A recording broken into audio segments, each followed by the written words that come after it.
وقال النبي صلى الله عليه وسلم أوله رحمة وأوسطه مغفرة وآخره عتق من النار.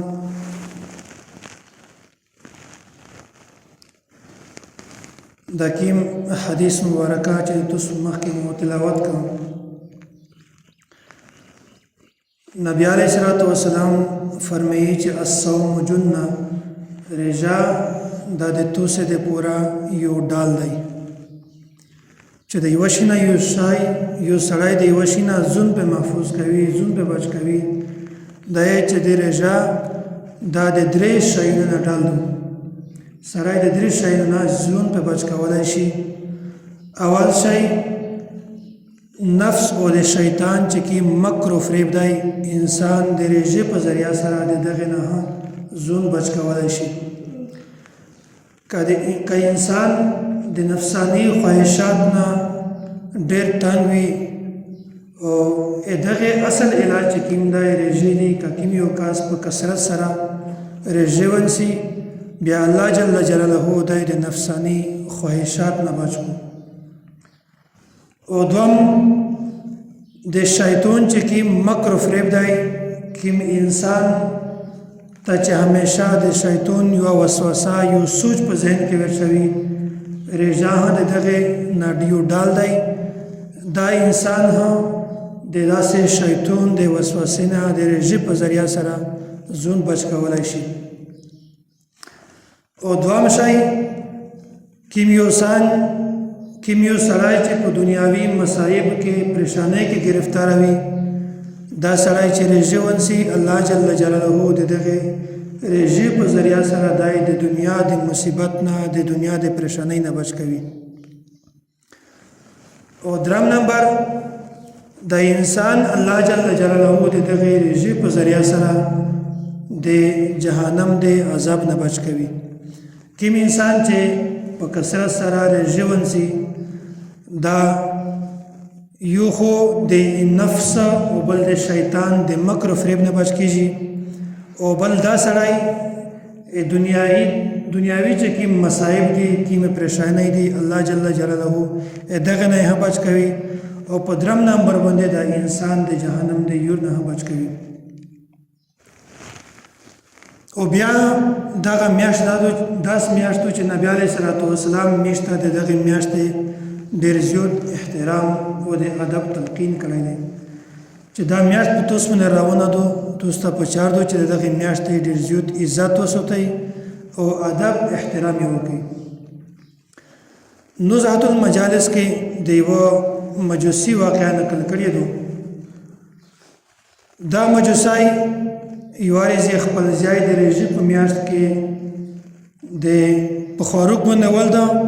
چې دا د خلک په مخ کې خواروک د رژې په میاشت کې بیا دا ورغی خپل ځای ډېر سخت سپک ورته وویل چې دا هغه میاشتو د مسلمانو میاشتو د عزت د ادب او د احترام ولا میاشتو، ته په دا کې څرنګه خواروک کې کم از کم که ته مسلمان نه یې، د مسلمانو د رژې احترام او ادب خیال خصوصا. او بیا چې کله دغه مجوسی دغه دنیا نه لوړ شو، بیا د ده په ګاونډ کې یو عالم یو بزرګ پنډی ده. د بزرګ یو ورځ خوب ولده چې دا مجوسی مو په خوب کې ولده چې دی د جنت په بغینه کې ګرځي.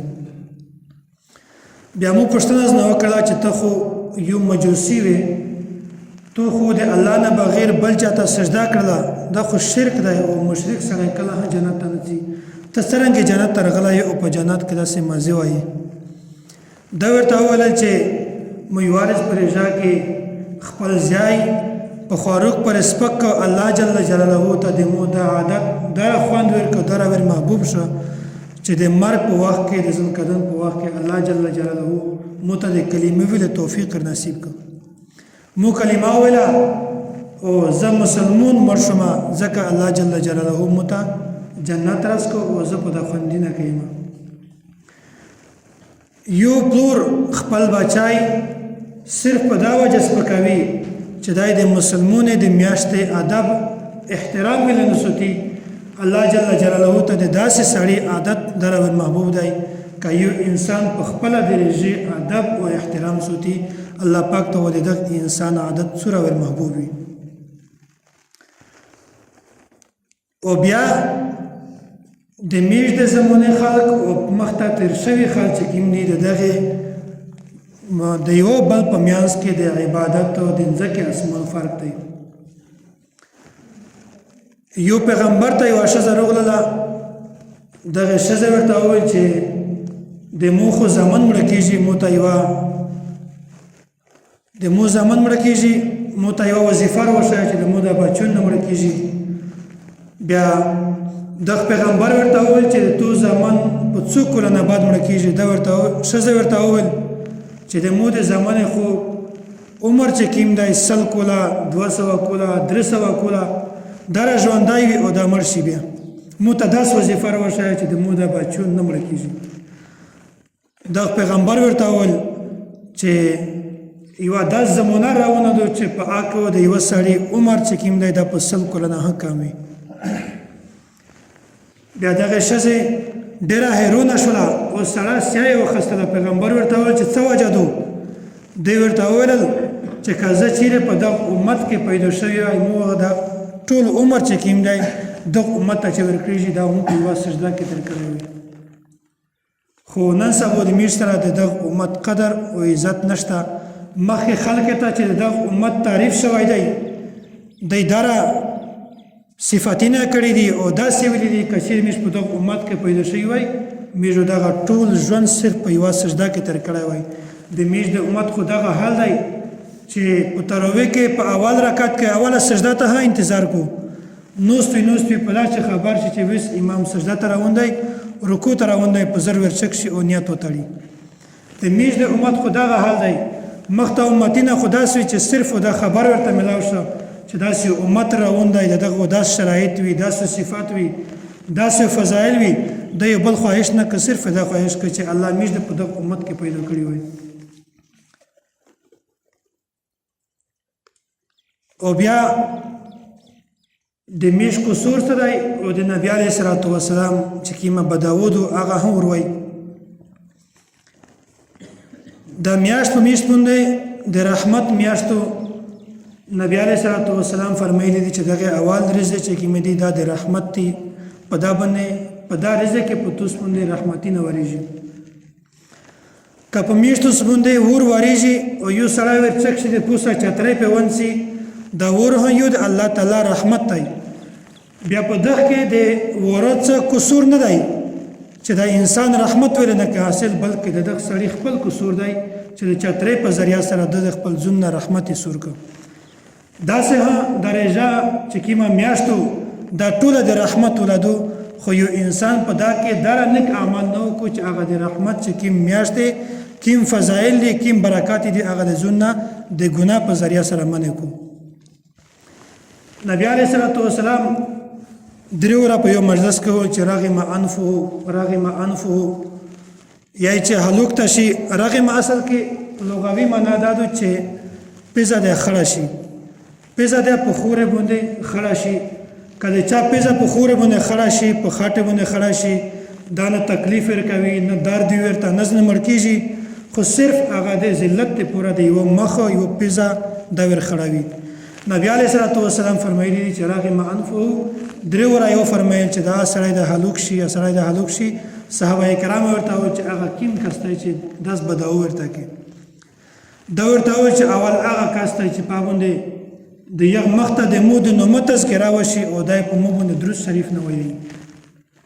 ځکه چې د نبی علیه الصلاة والسلام حدیث دی من صلى علی واحدة صلی الله علیه عشره کیم کس چې مومن درود شریف وایي الله جل جلاله یو کس باندې الله سوره رحمتین نازلوي. یا چې کیم یو کس مخته چې د مو د نومه تذکره وشي دای په مو باندې درود شریف نه وایي دا سړی د هلاک شي. او نن د میش په معاشره کې دا دی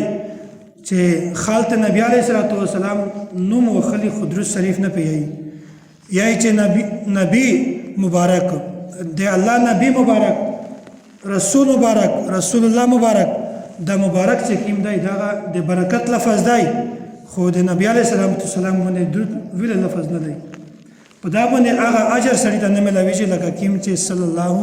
علیه وسلم باندې یو انسان ته ملاویږي او دوم ورته فرمایل چې راغم انفه هغه سړی د هلوک شي چې کیم په بوډاولي کې خپل مور پلور مینده کو او دای بیا د مور پلور دره عزت احترام نه وکړو چې دغه په وجه دای جنت ته لور شي نن سبا داس حال دی چې هر یو سړی حج ته تیار دی عمره ته تیار دی بلکې نن سبا خو حج صرف دی و هر نوم دی چې کله سی هم غوړه ته هر ورچوي چې کله واپس سی هم غوړه ته هر ورچوي حالانکه چې پکې وخت کې مور پلور دی بیمور وي مور پلور ته د تو ضرورت وي په داسې وخت کې نفلی عبادت کړل دا جایز نه دي نبی علیه السلام حدیث دی چې کیمیو کاس د مور پلور مخته د محبت په نظر سره وکسي الله جل جلاله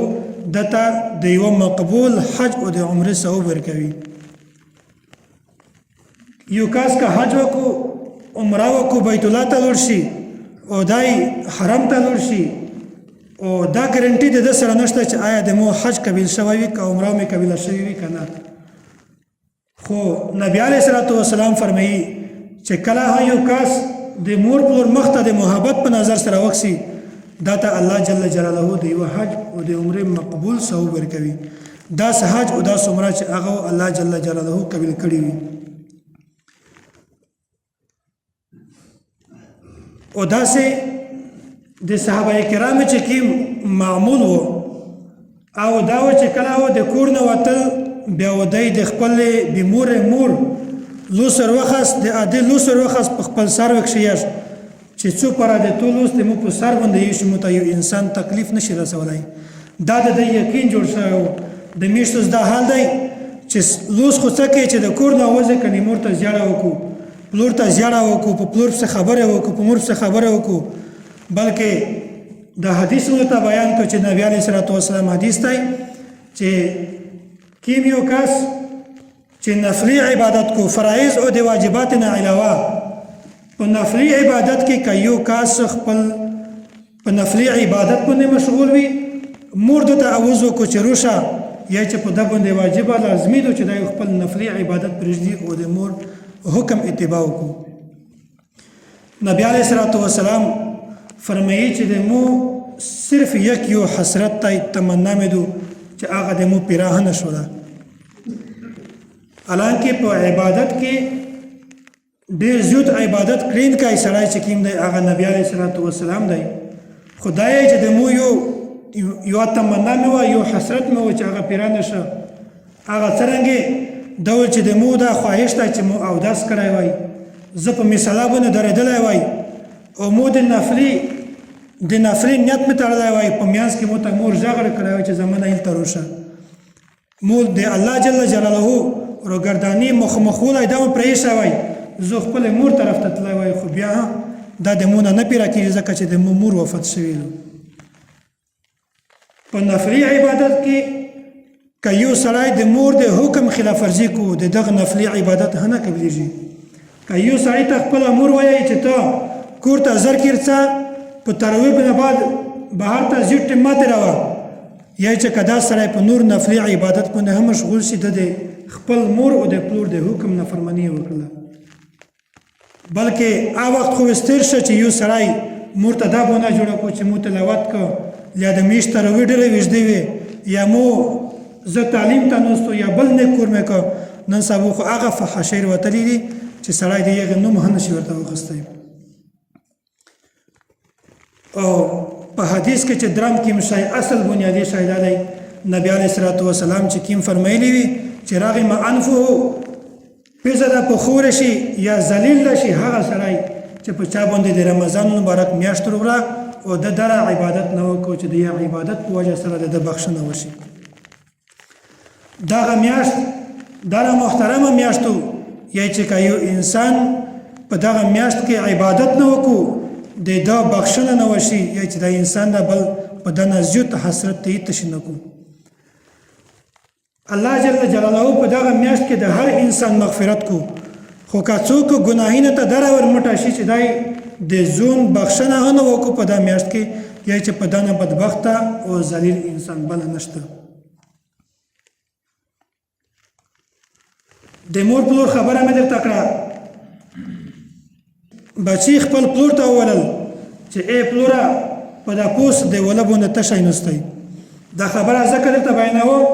چې حضرت مولانا اشرف علي تھانوي رحمت الله علیه دغه لیکلی دي یا چې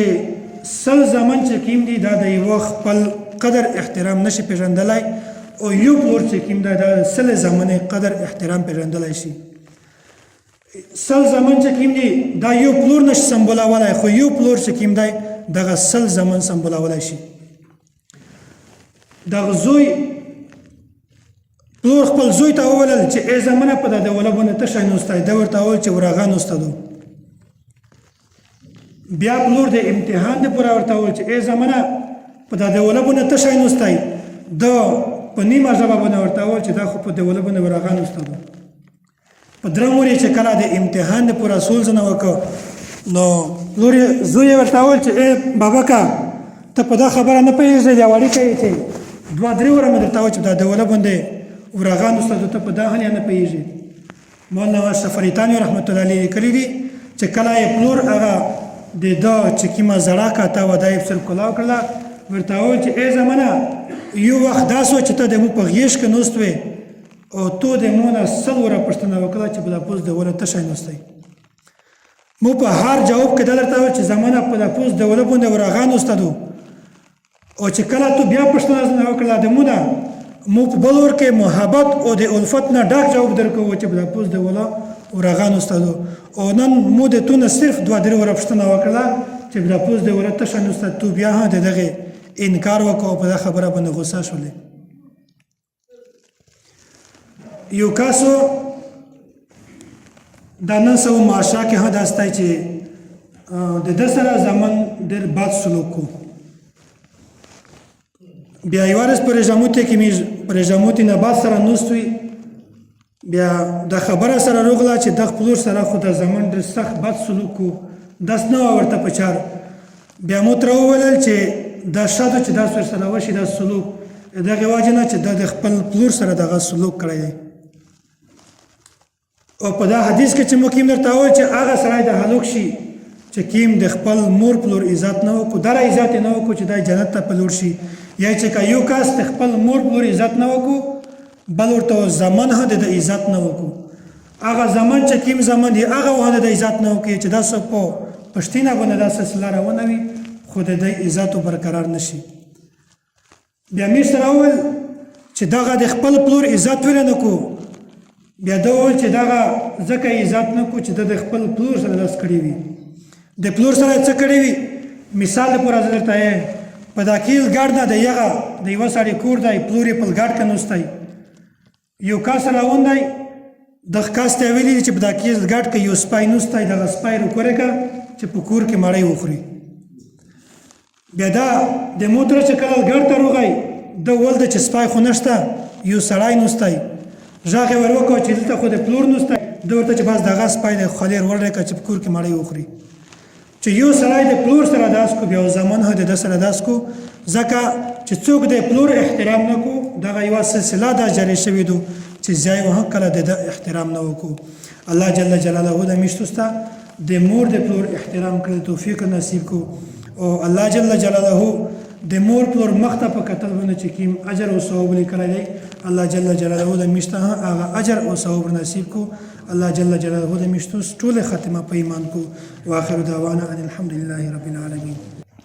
اللهم اتب علينا قبل الموت وارحم علينا عند الموت وسهل علينا سكرات الموت ولا تعذبنا بعد الموت.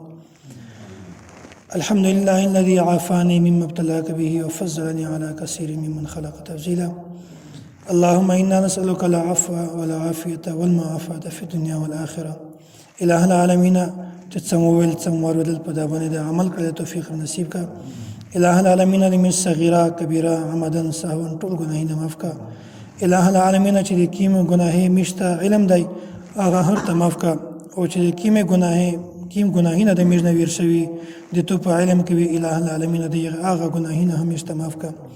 اله العالمین چې کیم بمرون دي ته شفا کامله عاجله د روح صحت پر نصیب کا. پروردگار عالم چې کوم وفات شوی دي کاوس